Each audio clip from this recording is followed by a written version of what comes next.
को बोलेंगे कि अरेस्ट करो रामगिरी, जिसने हमारे हुजूर मोहम्मद मुस्तफा सल्लल्लाहु अलैहि वसल्लम की शान में गुस्ताखी की, अरेस्ट करो। जो बोला मस्जिद में घुस कर चून चून के मारेंगे, आएगा तो टांग पे, जाएगा तो स्ट्रेचर के ऊपर ही। दिखा दी हमने ताकत, हम चाहते संविधान देंगे अभी जाके। अगर वारिस पठान बोलता तो अंदर जाता। आज तक सलमान अजहरी साहब जिन्होंने किसी का नाम लिए बिना आशान पड़ा, उसको जेल में डाल दिया, 1 साल हो गए। तिरंगा रैली लेकर महाराष्ट्र के संभाजी नगर से MIM के पूर्व सांसद इम्तियाज जलील और पूर्व विधायक वारिस पठान इस समय निकल चुके हैं अपने समर्थकों के साथ। आप देखें सड़कों पे कितना भारी हुजूम है।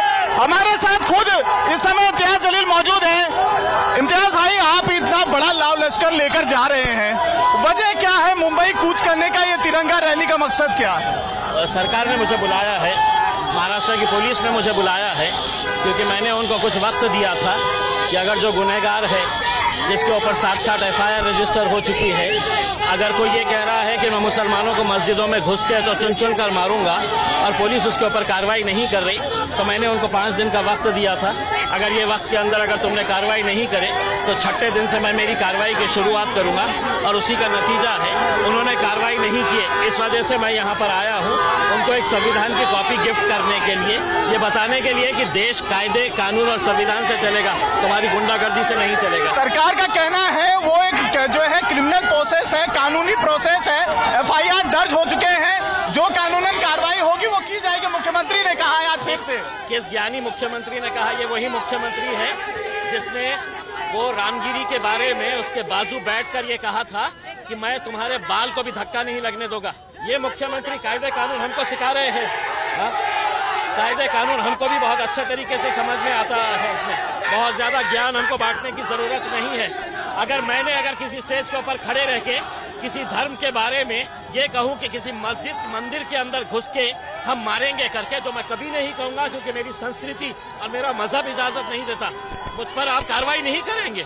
क्या देश के अंदर 2 तरह के कानून है? तो सरकार पे क्या ये जो तुम्हारे प्यादों को छोड़े हुए ये कुछ भी बोलेंगे और हम सुनने का काम करें? बहुत हो गया सुनने का।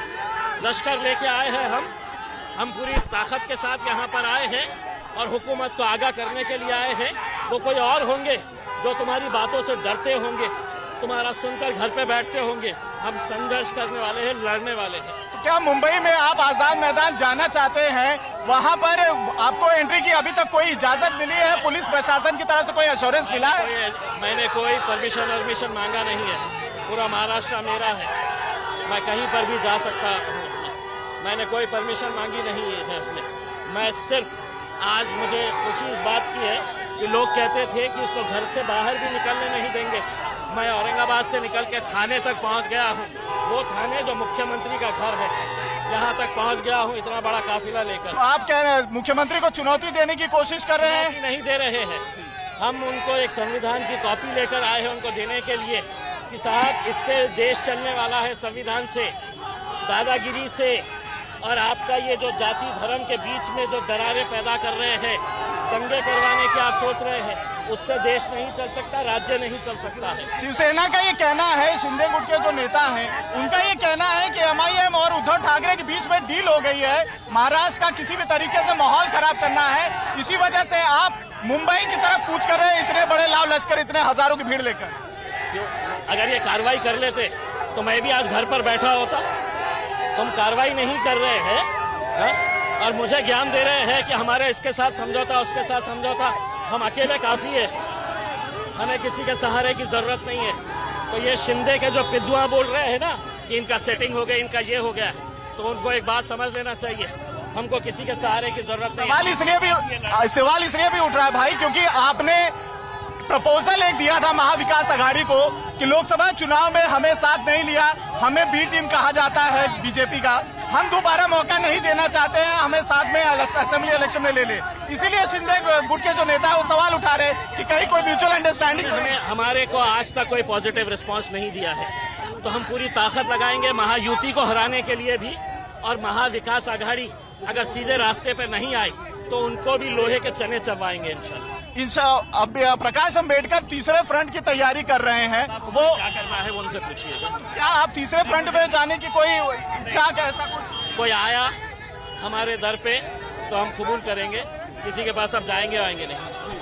अब आपकी ये पिक्चर क्लियर हो गई है कि एमआईएम अपनी लड़ाई खुद लड़ेगी महाराष्ट्र में। देखिए, अभी इलेक्शन डिक्लेयर नहीं हुए। अगर किसी को लगता है हमारा कुछ वजन है, हमारी कुछ ताकत है, तो वो आएंगे, बात करेंगे। ये जो आपका काफिला है क्या वाकई मुंबई जाके रुकेगा? क्योंकि मुलुंड टोल नाके पर पुलिस भारी जो है संख्या में वहां पर मौजूद है। उनका कहना है कि हमें परमिशन नहीं दिया गया है इम्तियाज जलील जी को और वारिस पठान जी को मुंबई में एंटर करने का। मेरा राज्य है, मैं भारत का नागरिक हूँ, कहीं पर भी जा सकता हूँ। तुम मेरे शहर में आए तो तुमको परमिशन की जरूरत नहीं पड़ती, मैं तुम्हारे शहर में आऊंगा तो मुझे भी परमिशन की जरूरत नहीं है, मैं कहीं पर भी जा सकता हूँ। आपको ये मतलब ये जो शक्ति प्रदर्शन हो रहा है इसको आप जायज समझते हैं? इतनी भारी संख्या में अगर लोग मुंबई में जाएंगे क्या हालत? ये सभी लोगों का गुस्सा है। सरकार ने बुलाया हमको दावत देकर, पुलिस ने बुलाई दावत देकर कि साहब हम कार्रवाई नहीं करने वाले हैं, तुमको आना है तो आ जाओ। तो मैं बोला लो, मैं पूरी बारात के साथ आता हूँ।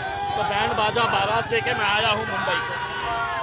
वारिस भाई, आप भी साथ में आए हैं इनसे मुलाकात करने के लिए, इतना बड़ा हम लोग इनका इस्तेकबाल कर रहे हैं। महाराष्ट्र मुंबई के बॉर्डर के ऊपर शेर आया है, वहां से लश्कर लेकर हम सब इस्तेकबाल कर रहे हैं यहाँ पर, और जाएंगे सरकार को बोलेंगे कि अरेस्ट करो रामगिरी जिसने हमारे हुजूर मोहम्मद मुस्तफा सल्लल्लाहु अलैहि वसल्लम की शान में गुस्ताखी की। अरेस्ट करो जो बोला मस्जिद में घुस कर चून चून के मारेंगे, आएगा तो टांग पे, जाएगा तो स्ट्रेचर के ऊपर ही। दिखा दी हमने ताकत। हम चाहते संविधान देंगे अभी जाके। देश संविधान से चलेगा, कायदे कानून से चलेगा, किसी की दादागिरी से धांधली से नहीं चलेगा। हम चाहते हैं कि इनको अरेस्ट किया जाए और सरकार को मानना पड़ेगा कि हम भी यहाँ के शहरी है। अगर वारिस पठान बोलता तो अंदर जाता। आज तक सलमान अजहरी साहब जिन्होंने किसी का नाम लिए बिना एक अशार पढ़ा, उसको जेल में डाल दिया, 1 साल हो गए, और इनको क्यों अरेस्ट नहीं करते?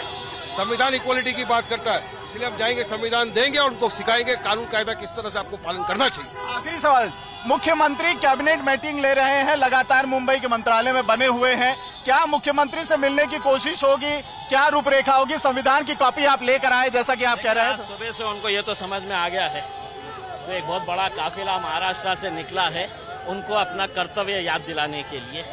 तो वो कर्तव्य याद दिलाने के लिए हम आए हैं, उनको समझ में आ गया है। हो सकता है मेरे जाने से पहले वो संविधान की कॉपी को धूल लग गई अगर होंगे तो पोंछ पाछ के पढ़ना शुरू कर दिए होंगे। आपने जवाब नहीं दिया। मुलाकात करेंगे सीएम से? अगर मुलाकात किसके लिए? उन्हीं के लिए आए हैं। हम तो चाहेंगे कि उन्होंने आए और ये पब्लिक को फेस करे। अगर सही मानों में मुख्यमंत्री है, सबके मुख्यमंत्री है, तो आए यहाँ के पब्लिक को भी फेस करे। ये थे इम्तियाज जलील, जिनका साफ तौर पर कहना है कि मुख्यमंत्री से मुलाकात करने के लिए ही ये पूरी की पूरी लश्कर इतने समर्थकों के साथ यहाँ लेकर पहुंचे हैं। संविधान की एक कॉपी लेकर आए हैं क्योंकि इनका कहना है कि मुख्यमंत्री बायस हैं, वो सही तरीके से न्याय नहीं कर रहे हैं, और जब तक न्याय नहीं मिलेगी ये लश्कर यूं ही मुंबई की तरफ रुखसत होता रहेगा। और अब समय आ गया है ताकत दिखाने की, तो ये उस ताकत का प्रदर्शन भी कर रहे हैं।